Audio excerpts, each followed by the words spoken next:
Now, tonight I'm going to talk about the reforms initiated in 1,061 days by the Whitlam-led Labor government after 23 years of Conservative rule when the Chifley Labor government was defeated in 1949.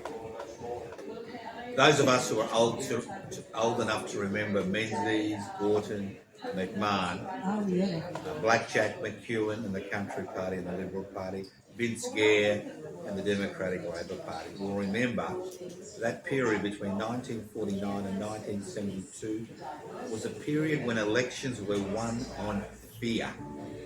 The communist fear and the fear of the yellow hordes. And if you go back, there's this beautiful picture of one of the ministers. There was a big arrow from Vietnam across through Malaysia into Australia talking about the yellow peril. Okay? This is how the Liberal National Party won election after election till 1972. So during this period, there was a ground swell among sections of the Australian community for change, significant change. Now, the Labor Party at that particular point in time was much more in control of the rank and file after the resignation of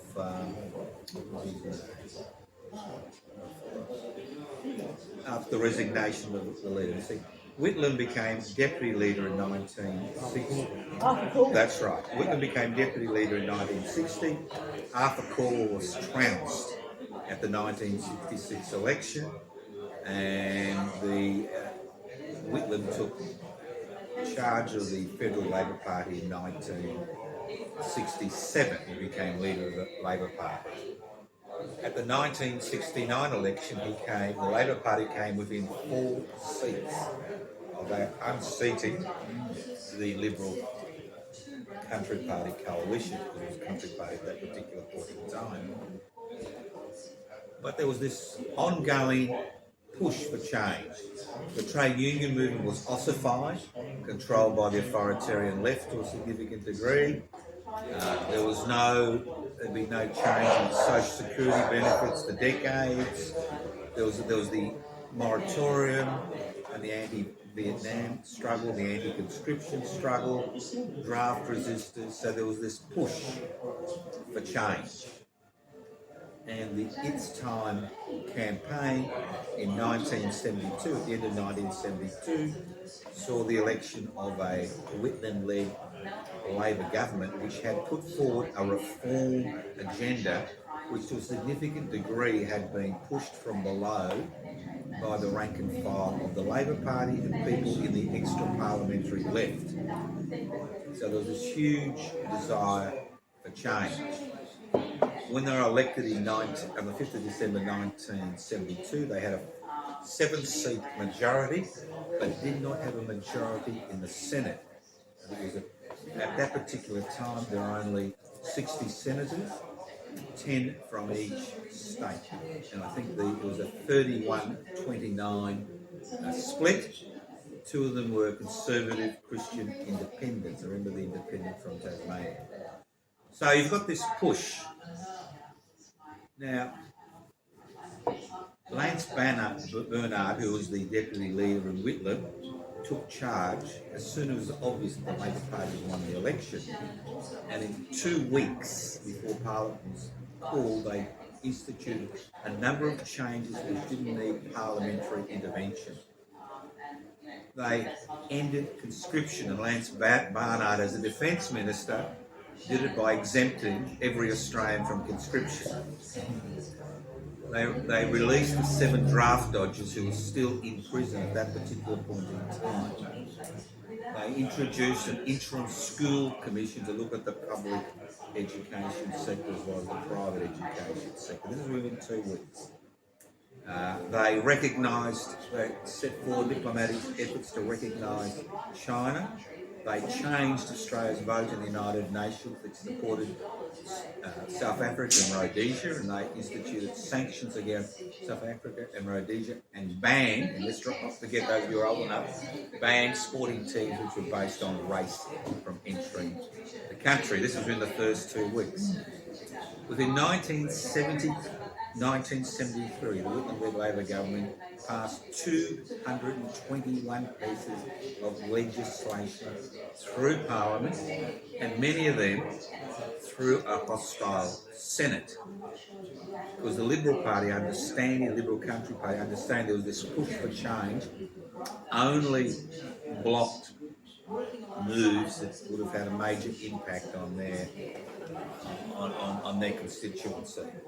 So what we saw during that period was an extraordinary period of reform. And this is what I want to talk about. I want to talk about the reforms, because most of us have forgotten.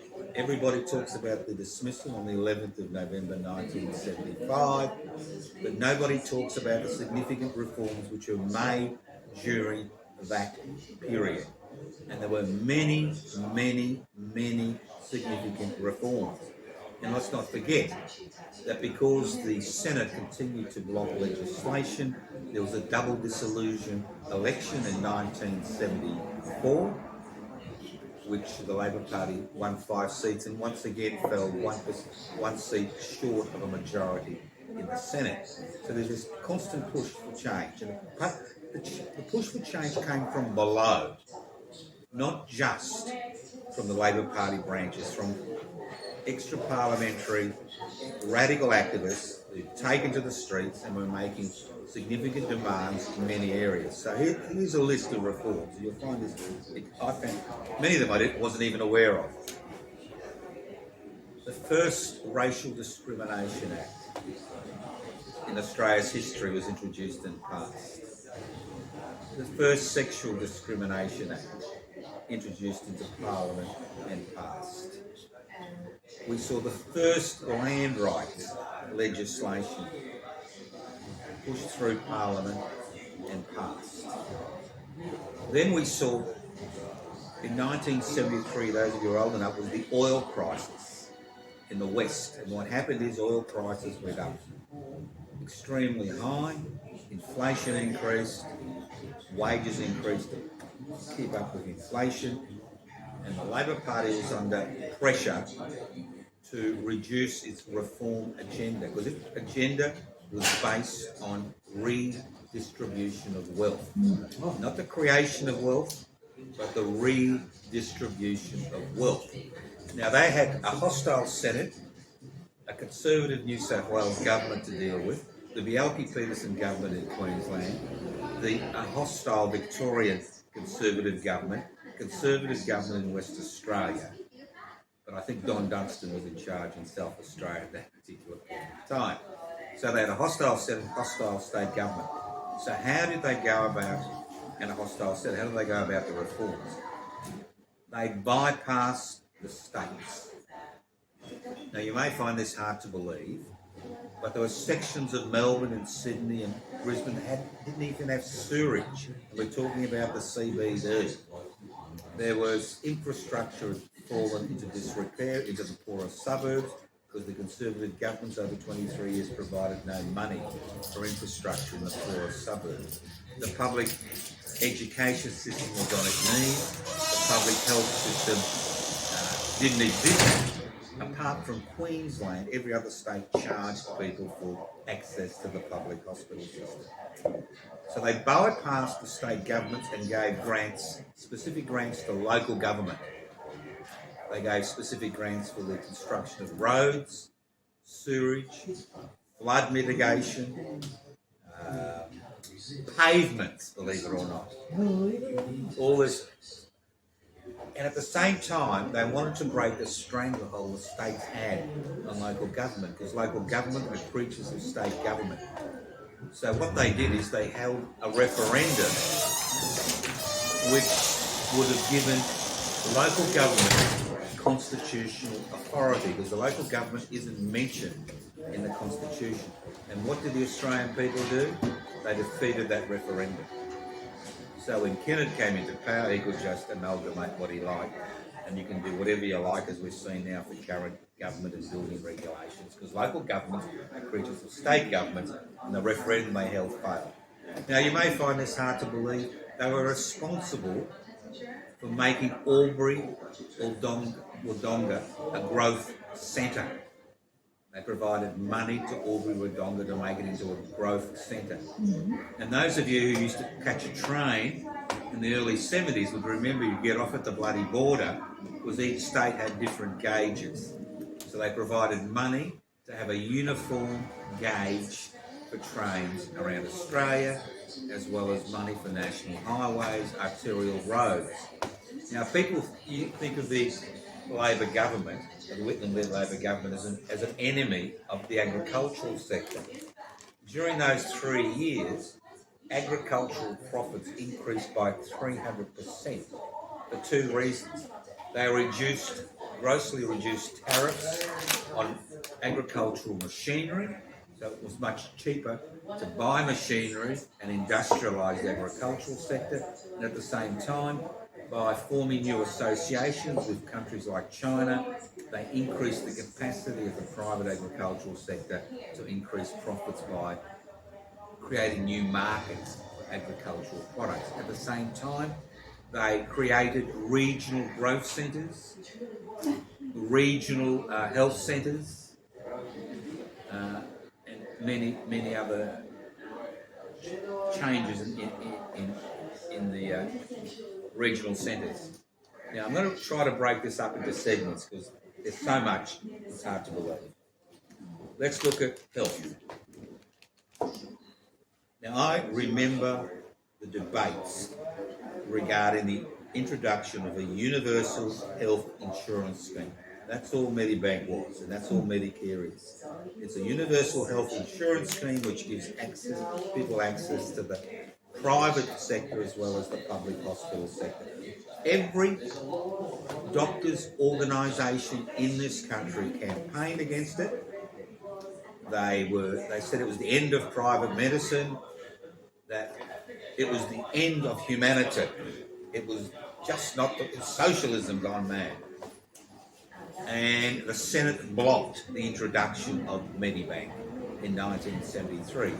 So after the double dissolution election in 1974, where they had a 5-seat majority, they were able to bring the Senate and the House of Representatives together, and they were able to pass the legislation to create Medicare, or Medibank then it was changed to Medicare, which is one of the great social innovations in this country. The introduction of a universal healthcare system which gave people access not just to the public hospital sector but to the private health sector for minimal or no cost. So that's all. They also they wanted to break the stranglehold that the private doctors and the public hospitals had on healthcare. So they created a network of community health centres. And what happened is that if you live, say, in Ballarat or Bendigo or Coolaroo or Footscray or whatever, you held a public meeting, you formed a committee, and then you were given money to create a community health centre. Today, the community health centre has basically disappeared off the face of the map, and the few that are left are basically private entities. But we had community health centres during those 3 years across the country. And what that did is it broke the stranglehold that the private sector had on the provision of healthcare. And it also expanded the idea of what healthcare was. It wasn't just interaction with a medical practitioner. You had physios, OTs, psychologists, became all incorporated into the community health centre. And with the introduction of Medibank, you could actually have general practitioners to provide free care. But all these centres are now, most of them have disappeared. So you had the community health. So you had community health. There was money went into social and preventative medicine. People have forgotten that, because there were many diseases, especially in the central areas of the major capital cities. And let's not forget, in the early 1970s, these were not gentrified suburbs. These were suburbs where working people and the unemployed, the elderly lived in the most abject poverty. Right? And so again, the community health centre was to try to resolve those issues. So that's two of the major health. Now let's look at education. Now, federal funding of healthcare within those 1,061 days increased by over 200%. Let's look at education. The public, if you think the public education sector is now under-resourced, go back to the 1970s, where not only did you have to pay a fee to attend a tertiary institution, you were also faced with the problem of grossly underfunded public schools, where we had classes of 50 to 60 students. I'm not just talking about public sector. Many of the Roman Catholic schools were also grossly underfunded.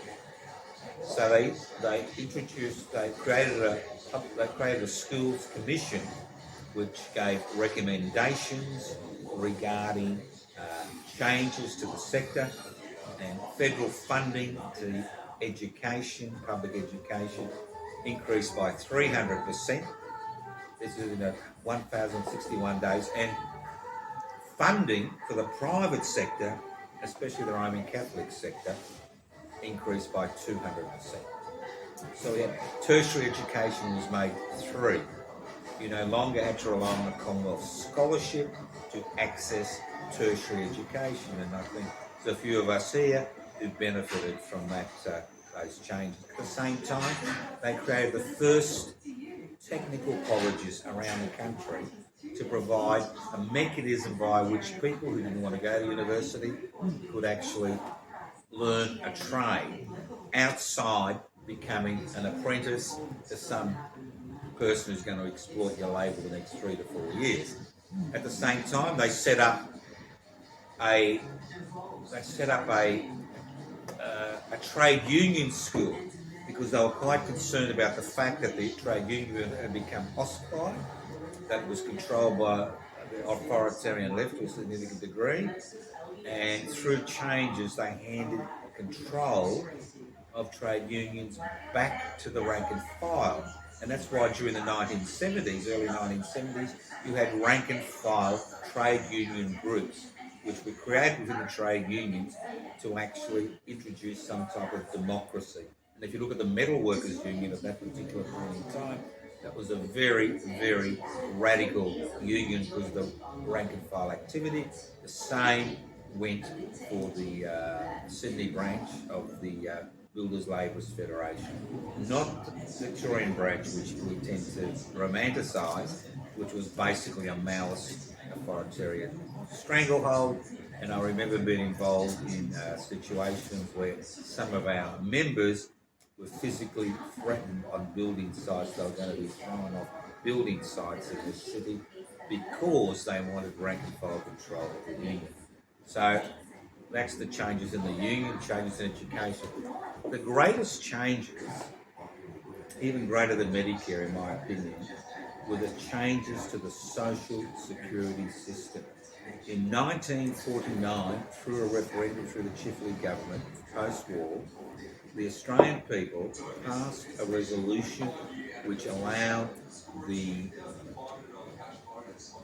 federal government to make legislation regarding social security. Before, it was a state matter. That's why during the Depression there was such little support for working people who are unemployed, because that support came from charities and cash-strapped state governments. So what does this mean for people? The first one I'd like to look at, which is fundamental to the changes that occurred in Australian society, was the introduction of a single or a lone parent pension. Before that, women who had children received no support from the state, which meant that most of those children were adopted out because of a lack of financial support. Not because they weren't wanted, but a lack of, not all of them, but a lack of financial support. Because the only women who obtained a pension outside an old age pension were widows. There was a widow's pension, but there was no pension for single parents, male and female. That was introduced. And that, I think, changed the dynamic in terms of women being able to keep their children if they wanted to keep their children and didn't have to put them up for adoption because of financial considerations, because they've been disowned by their families because they had a child out of wedlock, because that's the type of society we had in those Yeah, days. and the alternative, of course, was to sue the father. Which was Oh, what a nightmare. it was a nightmare. Whole court against it. Yeah, it was just a nightmare.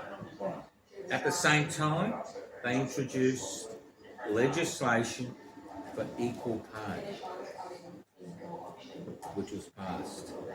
They introduced money for refugees, women's refugees around the country. The first women's refugees that occurred were created by the Whitlam-led Labor government. This was all from a push from below, people who believed they'd been excluded from Australian society for so long. And in 1974, when the double dissolution occurred, everybody was saying to the government, you need to concentrate on business and help business. And they said, no, we were elected on a wealth redistribution platform, and we will continue that. During those 3 years, they built 18,500 public homes. Bang, 3 years. They provided funding to the states to expand the public housing sector. They provided the first real disability support pensions. Pensions for single elderly increased by 80%, and for a couple increased by 75%. And they introduced significant unemployment benefits, which were theoretically levelled at 60% of the basic wage, or at that particular point in time. So you've seen all these social changes occurring, all these changes as far as people's access to necessities. As far as the migrant community, and let's not forget, it was the migrant community which pushed the Whitlam-led government over the line in terms of elections. They introduced funding for migrant centres. They introduced funding for community centres. And again, it was a simple process. You called a public meeting, you formed a committee, you applied for funds, they were automatically distributed. You could either buy a home, for the community centre, or you could actually build it. Most people actually just bought it. So they actually had control, they didn't have to rent. So you've got all these centres which are beginning to spread. You've got women's refuges, you've got migrant centres, you've got community centres, you've got community health centres. So are very interested in forming close associations with various elements of society. Now let's move on to the environment. The first Environment Protection Act was passed by the government in 1973. First one in Australia's history. People were talking about the environment, protecting the environment. Then let's look at Aboriginal. Now, Whitlam-led Labor government was the Communist Party. They were very heavily involved in the Gurindji lands rights movement. And in 1973, the Gurindji were afforded the first land rights in Australia because the ACT was a territory. Therefore, the federal government had the authority to actually introduce land rights legislation and provide land rights. They also started the outstation movement. They funded the outstation movement, which has almost collapsed, where sections of Aboriginal communities that had been herded together, despite their differences, were given assets to actually leave those communities, go back to their traditional lands and set up their own kind of infrastructure. Aboriginal housing increased by 400%. All right? So there was that. Now let's look at returned service people. Now we all know the Vietnam War wasn't, a lot of people talk about the Vietnam veterans, the way they were spurned when they returned home. Well, to a significant degree, the Whitlam Labor government did a lot for returned service people, especially those that were injured. Because you won't believe this, before 1972, if you'd lost a limb in a war, it was the Boer War or the First World War, the Second World War, you had to buy or get charity to buy you a artificial limb. So they created and expanded the Commonwealth Veterans Affairs thing, and for all World War One veterans, even Boer War veterans, there were a few around, and prisoners of war, they provided free public as well as private health care, which the federal government funded for veterans, and they increased the amount of money that veterans were able to receive who had been injured in war. So there was that push. Look at minerals. The Whitlam-led Labor government was the first government which passed legislation to set limitations on foreign ownership of Australian resources. And to a significant degree, this was the last straw as far as the 1% was concerned, because what they wanted to do was to create a public resources sector, which was important in that period of time. At the same time, you've got to look at social initiatives. There are a number of royal commissions which were held, and you won't believe this, there was even a royal commission held on human relationships, because we had the growth of the women's movement at that particular point in time. There was the issues regarding the confrontation, violence, in home situations, which was a relatively common thing in those days. So they formed a Royal Commission for Human Relations, which you can look at the results if you wish. And there were a number of Royal Commissions. Now let's look at the law, because there are significant reforms regarding the law. The Whitlam Labor government created the first legal aid centres in this country, where it funded legal aid centres for people who would normally have no access to a lawyer. They formed legal aid centres. They changed the law in such a way as to make it more difficult for Australia's security agencies to ride roughshod over the population. Those of you may remember the heady days in the early 1970s when Utasha from the Croatian independence movement, Ustasha, the Croatian independence movement, was bombing at will places around the country, at will. And nobody was ever arrested because they were being protected by ASIO. And ASIO had been involved in many activities since World War II, where they were protecting Nazi war criminals from Yugoslavia, who'd come to this country as refugees, and they were protected because of the anti-communist rhetoric which was being used in those days. They're all going to become consumed by the Red Menace, the Reds under the bed syndrome. So Lionel Murphy, who was the Attorney General, led a police raid on ASIO headquarters. Now, could you imagine the Attorney General doing that today? He led a raid on ASIO headquarters because ASIO refused to give him access as the Attorney General to the information they had regarding the Croatian terrorists. At the same time, they called a Royal Commission into ASIO. And those of us who were activists in the 60s and early 70s will remember how much power the local state special branches had, and more importantly, ASIO had, because ASIO wasn't interested in any external threat to the country. They were interested in the internal threat to the country and kept dossiers and had spies, amongst the extra-parliamentary movement in this country.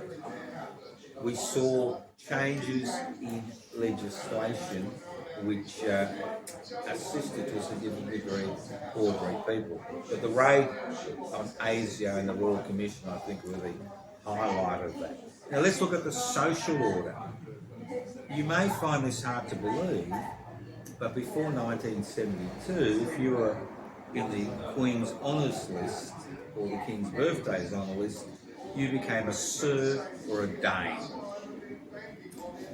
So in 1973, the Whitlam Labor government abolished British honours and created Australian honours. At the same time, they changed the role of the Queen, and her role became, she was the Queen of Australia, not the Queen of the British Empire, and we were part of the British Empire. So there are all these little cosmetic changes which had a significant impact in terms of social movements.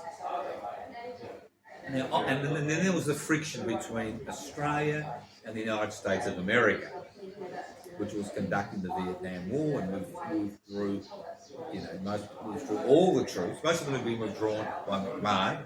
Conscripts had been withdrawn, but the Whitlam Labor government withdrew all the troops. So there's ongoing disputes about the role that the American government played in Australia in terms of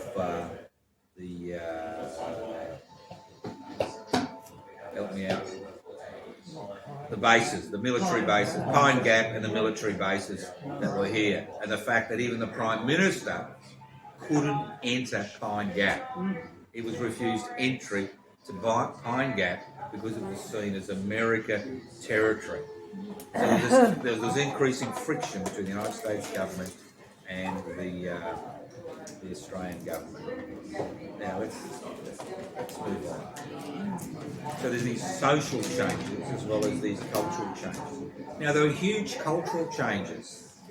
There was no Australian National Gallery in Canberra. It was created. One of its first purchases was Blue Poles by Jackson, which created a huge forum and for a hoo-ha, and Whitlam himself had to actually say, we're buying this at 1.5 million. It's now worth over 50 million. Good investment. They set up the Australian Film Commission because there'd been a push from below to de-Americanise Australian entertainment, because most of Australian entertainment was based on US entertainment. And those of you who are old enough will remember the repeats of Rin Tin Tin, Fort F, whatever it was called, that we were all subjected to year after year after year. This is when we had the creation of the koala, what's his name, Blinky Bill, good old Blinky Bill. So we had the Australian Film Commission.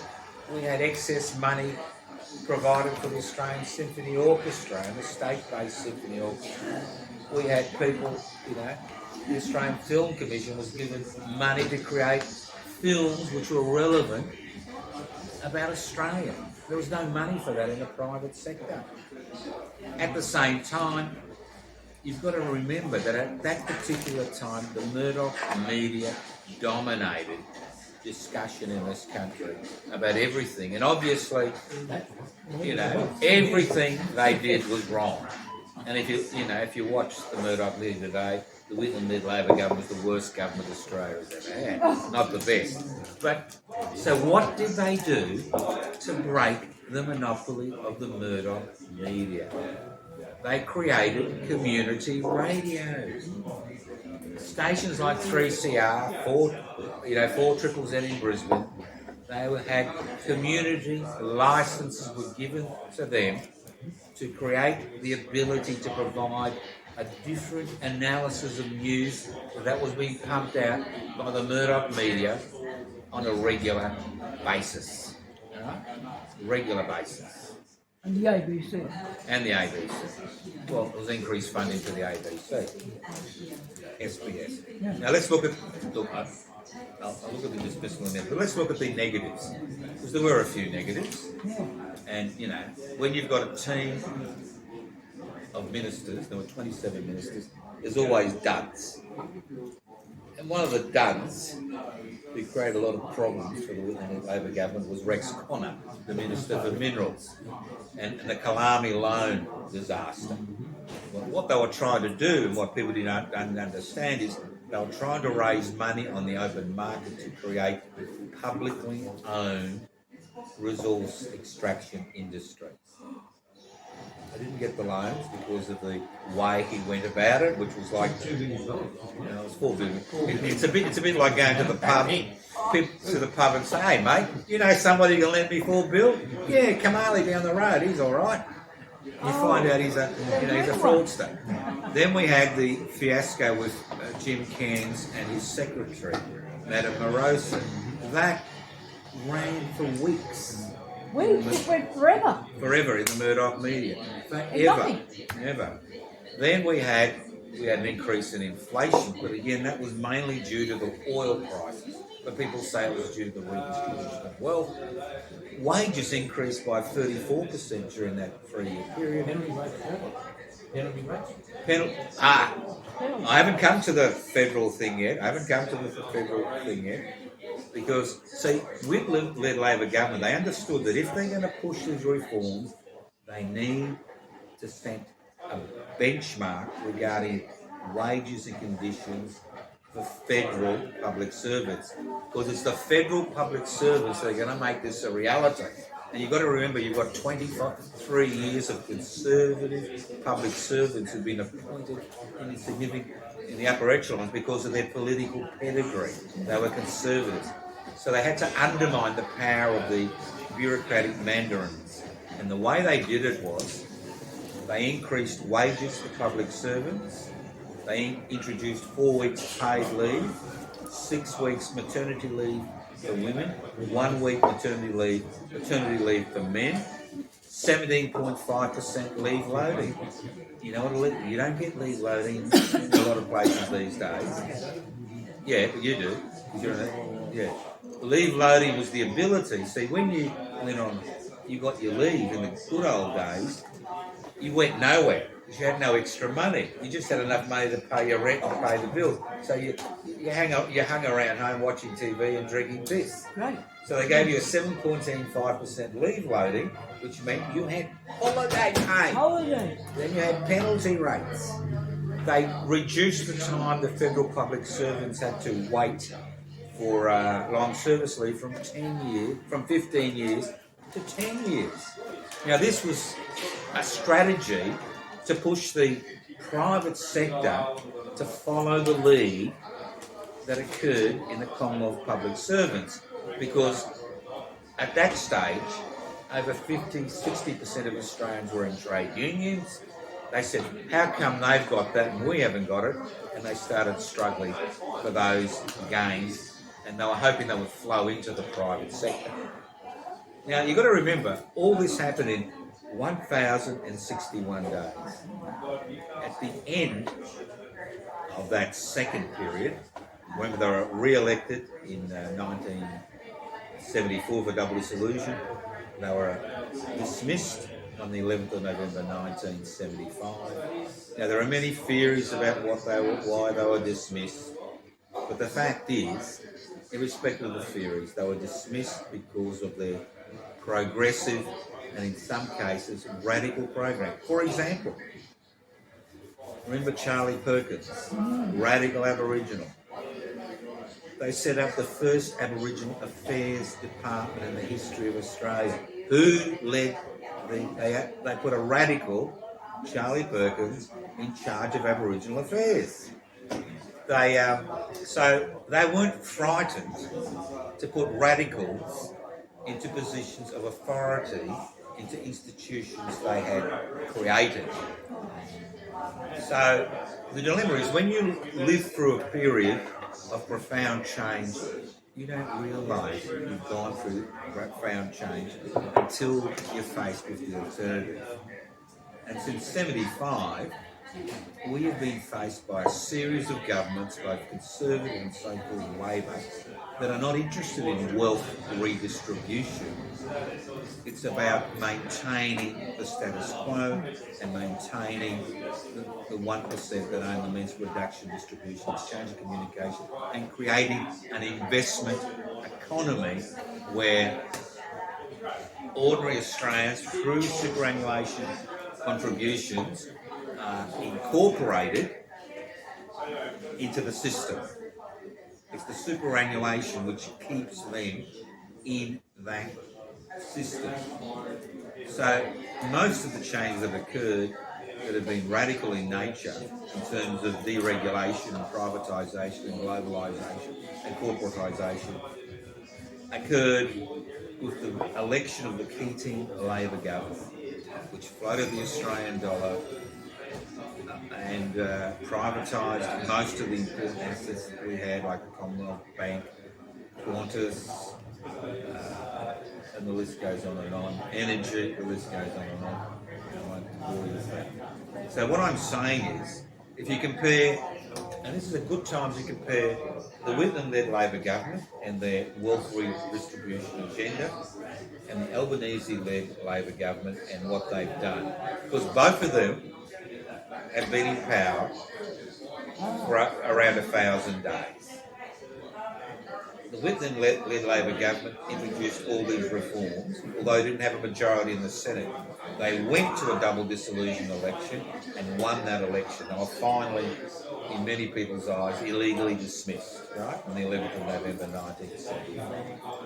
The Albanese-led Labor government, especially the second term, has a historic majority. No government in Australian history since Federation, Conservative or Labor, has had this significant majority. They also have a friendly Senate, which is to the left of what's left of the Labor Party. But what we are seeing is minimal reform agenda. It's all about maintaining the status quo and assisting business in a business as usual strategy. So I can spend 59 minutes talking about the Whitlam-led Labor reforms and a minute about the Albanese-led Labor reforms. So what has the Albanese government done?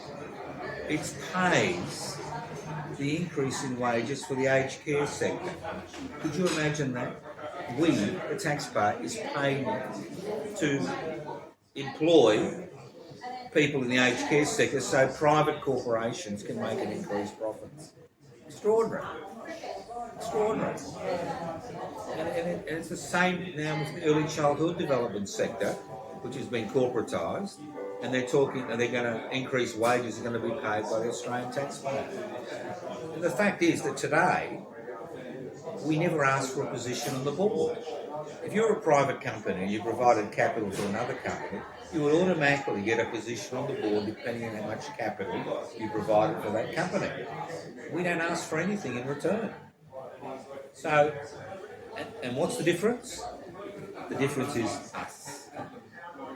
There is no upward push for change.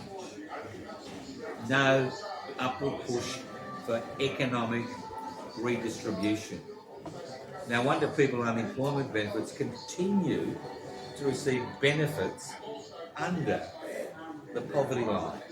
No pressure. Although we had the fiasco of robo-debt, which was totally illegal, no pressure for prosecution, no pressure for significant recompense for the people involved. There was some recompense, but it wasn't significant.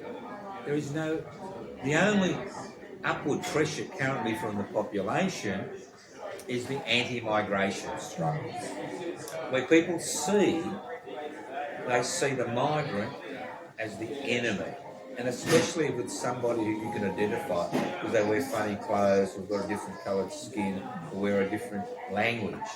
And to a significant degree, this has occurred, and this is what people don't understand, it has occurred because of privatisation and globalisation and corporatisation, because with the opening up of the Australian economy, the manufacturing sector died, we are basically based on a service sector.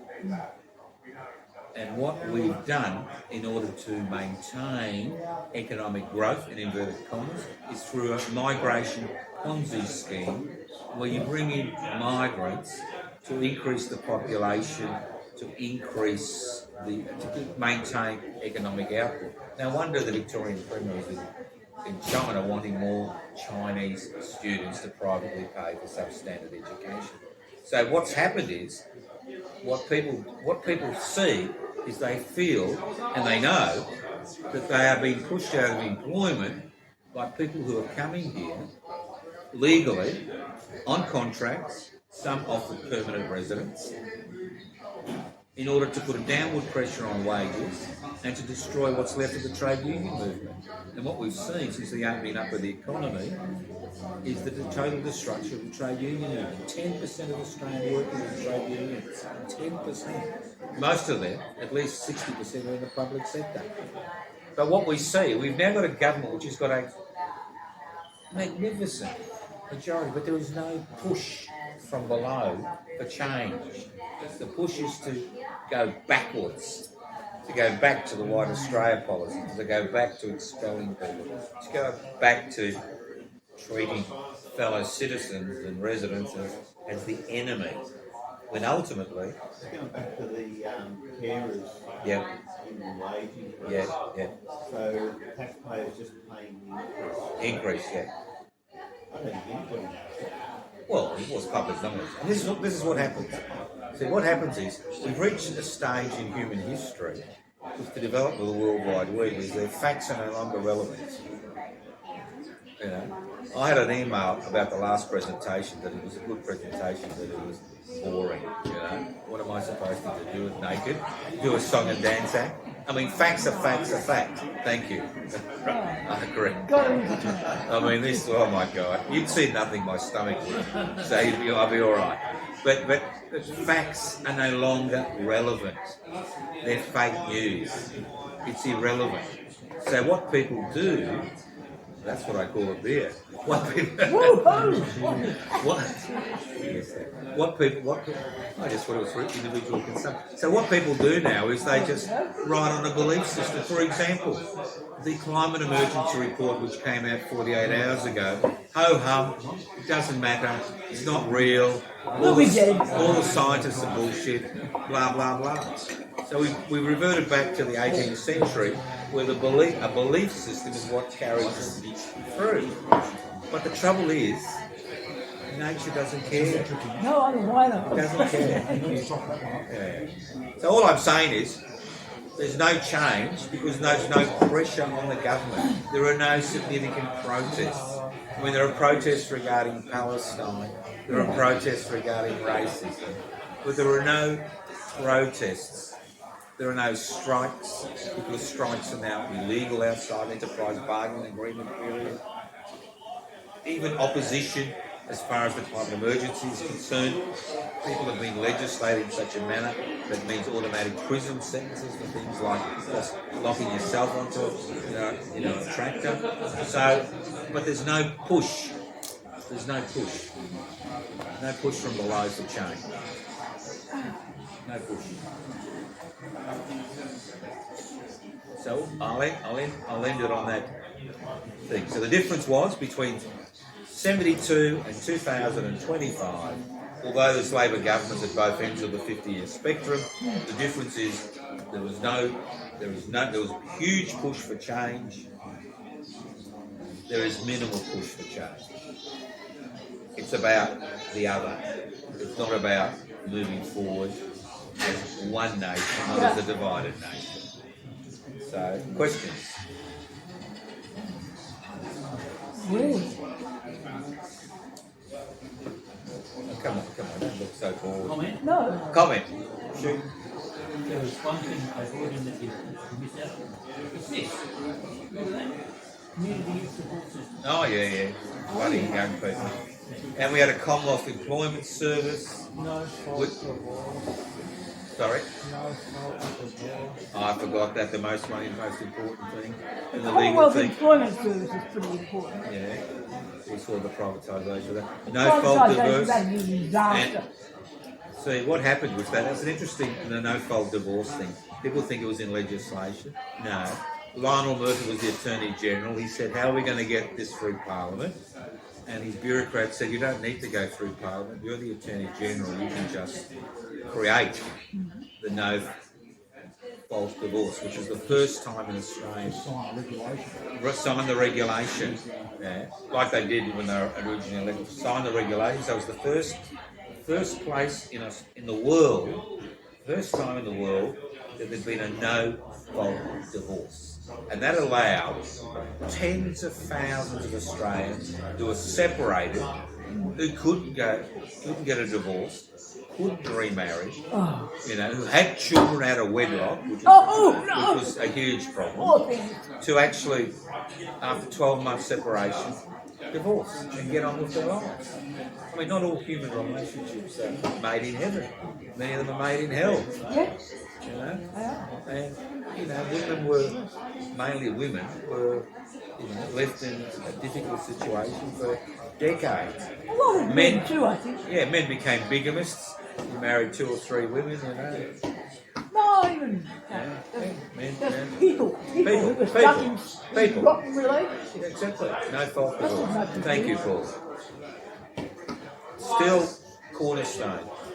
Although you've got to remember that most of these reforms have been whittled away in the last 50 years. We saw significant governments from Fraser down try to whittle away and destroy Medicare. We've seen the Family Law Act come into play in such a way as to try to destroy the no-fault divorce concept. We've seen the starving of funds to the legal aid centres. Remember when the Aboriginal Affairs Ministry was set up under Charlie Perkins, we had elections to create a committee which was elected by Aboriginal and Torres Strait Islanders to advise the government on Aboriginal and Torres Strait Islander affairs, which was abolished about 15 years ago. Remember when it was abolished? Was it? Abbott, yeah, abolished it. Howard abolished it. Could have been Howard, yeah. That was so corrupt. It would have been Howard. Well, Riddled with corruption. well, it may have been riddled with corruption, but the thing is that it's still a body which, if local people took it onto themselves, so he could have introduced a different body. But what I'm saying is, the community health sector has disappeared. Rank and file control of unions is something of the past. You don't have rank and file groups within unions. As a result of that, you hardly have anyone bothering with unions. No. Why would they? Yeah. And you find that many of the social security increases have now just petered out. There's no push. We're such an investment-orientated society, the majority of people, that we don't give a shit about the 1/3 of Australians and social security benefits. I think it's worse than that, really. How? It's not the one. It's not that just a few people suffer from these things. A lot of people do. But there's a big social problem that an awful lot of people don't want to admit that they are in the class of the people who are suffering. That's right. Yeah. And you know why you don't admit it? Because you lose your job, you lose your house. Or you lose faith amongst the peer group too. There's a lot of scammers coming into play now too, so you have to be careful where you put your money, or you can lose a lot. Yeah. There's always been scammers, but they've never been able to get access to everything. How did the change in the unions have been handed over the rank and file? Well, it was through the establishment of I forgot what it was called. It was an entity to actually educate new trade union leaders. And secondly, what it did is it stopped the union officials from actually controlling the election process. And what happened is that the Australian Electoral Commission became involved in the election process. What used to happen before, you'd have nominations from a small group, they'd have an election, 2% would vote, nobody would know about it, and that was your election. So the AEC are not involved now, the unions are still... No, they're involved now, but they're more involved in stop work methods in terms of deciding whether people can strike or not during enterprise bargaining agreement period. So, any more queries? Oh, the tongue. So, but the difference is, that's the difference. You've got to understand what the difference is. If there's no push from the people, there's no reform. All reforms, even in a parliamentary society, come from demands. If there's no demands, the demands is look after my superannuation, make sure I can retire and have a good life. I mean, there's no demands for, to look after. People are beginning to understand there's a cost. That cost is in terms of the anxiety and depressive symptoms that we see generally in society. When you've got 1 in 6 10-year-olds males on the NDIS for issues, That's a lot. that is huge. When you have so many people under counselling, I mean, some of it is medically induced, but so many people who are unhappy with the situation they find themselves in. And why would you be happy? You get a tertiary qualification, you start off life as a debt. You try to get a job, you get a short-term contract. You don't get a full-time if you're lucky. I've been in the same job for 50 years. I'm a happy person. But nobody gets in that job now for 50 years. I mean, short-term contracts, problems getting access, and if you really, really, really work hard and you get to early 30s and you get a deposit for your home, you have what we call intergenerational mortgages, where when you die you leave your mortgage to your kids. I'm being serious. I mean, how can somebody, wages have increased since 1980s by 7-fold, property prices have increased 45-fold. I'll give you an example. My late wife and I, with the help of the banks, bought a property in 1983 in Richmond for $42,500, which we thought was a lot of money, right? Okay. That same property, we sold it a few years later because the price had doubled and we wanted to get a bigger property. But in 2017, that same property, 3 bedrooms, 200 square metres in Richmond, it was sitting on the ground because it had a sloping floor, and I went underneath and there was just bricks holding the place up. Hadn't been painted. It was a one-way street, that's one good thing. How much do you think it sold for? 1.6 million. Not bad. So in 40 years, property prices have increased 40-fold. I mean, there's some apartments being built next to 3CR, nothing special. Minimum price, 2.5 million. Yeah. Minimum. And these people now, they point fingers at you and say, but you got it so cheap. It's not fair. Well, you better do a bit more struggling, eh? Yeah. But the trouble is, if you try to struggle, strikes are illegal. Individual workers can be fined $10,000 a day. It's happening I mean, in that West would Australia. just break, if that was really Should have been a happening, real it would estate just agent. destroy eh? people. May as well just send them to a firing squad. Who could afford something like that? And then you're trying to, and the other problem is if you're working, you now need 2 people working full time in a family unit, however it's made up, to actually pay for your bills. Yeah. It used to take, in the 60s, it would take a single male earner 7 years to pay off a home on an average wage. Yeah. We see that all around us now. Yeah, it's in everywhere. the suburbs. There's this anomy, there's this alienation. Yeah. People are just locked in their homes, locked in their cars. because they've just got to keep paying these bills and working as many hours a day as they've got. It's horrible. Well, we don't. I mean, 15 years ago we didn't have a working poor in this country, and now we do. Yeah, Working poor. Yeah, it's a great improvement. yeah, and that's gone up higher and higher up the so-called economic scale. They're all working poor. Yeah, and the trouble is things are going in the wrong direction. Yeah. We're looking at the other.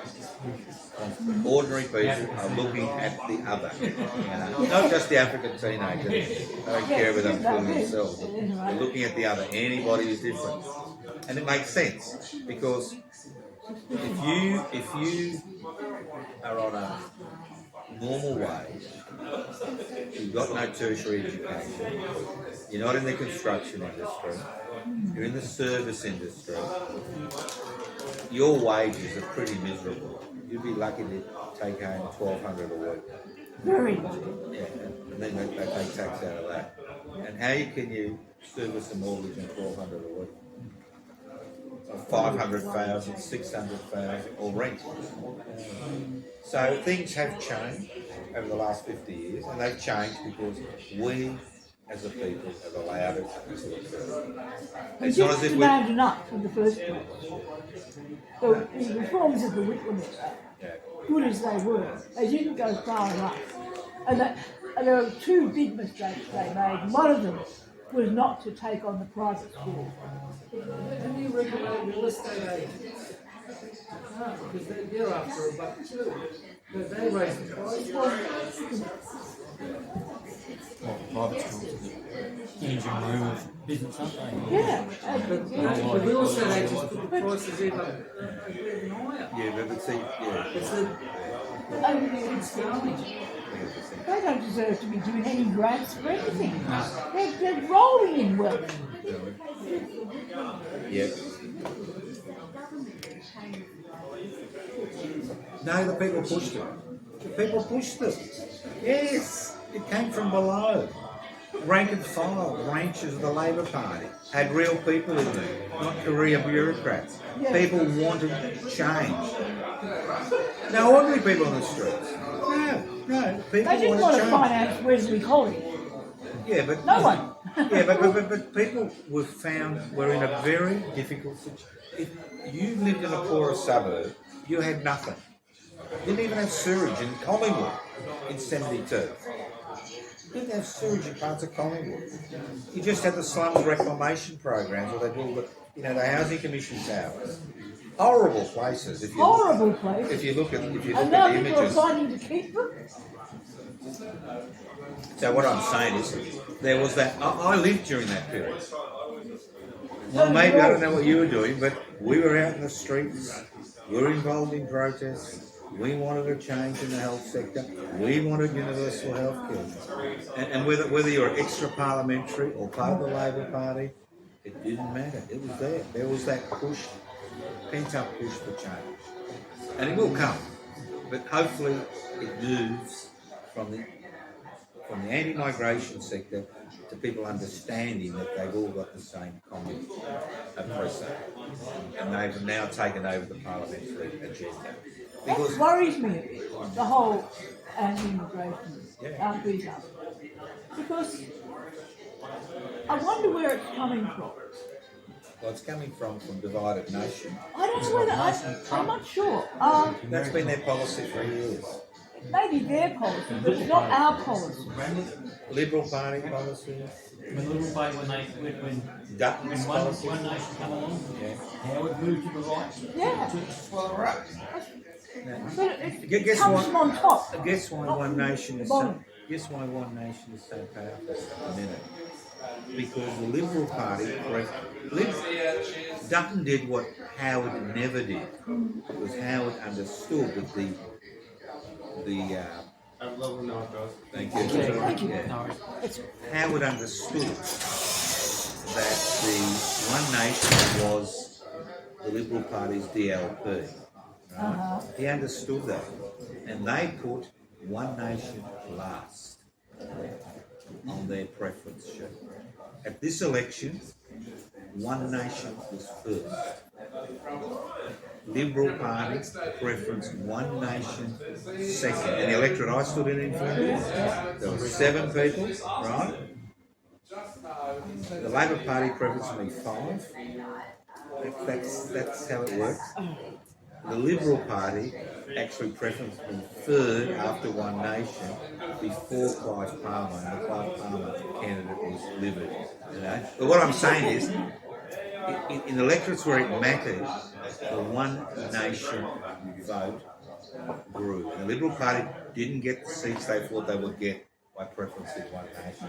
So they danced with the devil and they lost. So now people are moving away from the Liberal Party because it's just a total wreck. Because the only people that are left look, I feel sorry for Susan Rose, because the only people that are left in the Liberal Party are the dregs. The Institute of, I call them private affairs, not public affairs. You know, people like that, people from the religious extreme right. They're the only people that have got their seats. Nobody else has got a seat. Well, don't get too happy about it. I'm not happy. Because what it means is that the Labor Party is the new Liberal Party. She's not in the position at the moment. The sharks are bloody circling on her. Yeah, but Yeah. and the branches are ossified. That's Yeah. the trouble, though. The branches are ossified. They're full of old men like me. Yeah. How's a competitor going to come out? Well, the One Nation will be the competitor. Bringing up from out. Yeah. Well, And then we'll have a kind of Baptist Nazi party. well, I'm not saying they will outperform the Liberal Party, but they are gathering momentum by using migration as they've seen in Europe. If you use migration as your political strategy, you can actually, it's a simple message. It's very simple. The other is the problem. Get rid of the other, you'll have no problems. Simple message. I think it has to be pushed really hard because we're not really like that. Oh, yeah. You should be a backbencher. You should be a backbench. What's that? I'm a 1%. Careful. Now I forgot political. I actually forgot electoral reforms. That foreigner wants your Cookie. Murdoch's got all the cookies. Yeah. wants your something or other. Yeah. I forgot a few Wants your important coat. things. The Labor Party introduced voting for 18-year-olds Yeah. because of the push. Don't forget that. They actually expanded the Senate by allowing the territories to have 2 senators. And they also gave Papua New Guinea its independence. They celebrated their independence yesterday. I think it was the 15th of September, 2 days ago, their 50th anniversary. And it was the Whitlam Labor government which gave Papua New Guinea its independence. Could you imagine a conservative government giving Papua New Guinea independence? No way. The push of getting 16-year-olds to vote. That could change. No, he's 16 years old. I think they're more well educated. Where would they get well educated? Worsley College? If there's enough right-wing 70-year-olds, I think they'll get the vote. Yeah, there's probably a few of those. Thank you, everybody.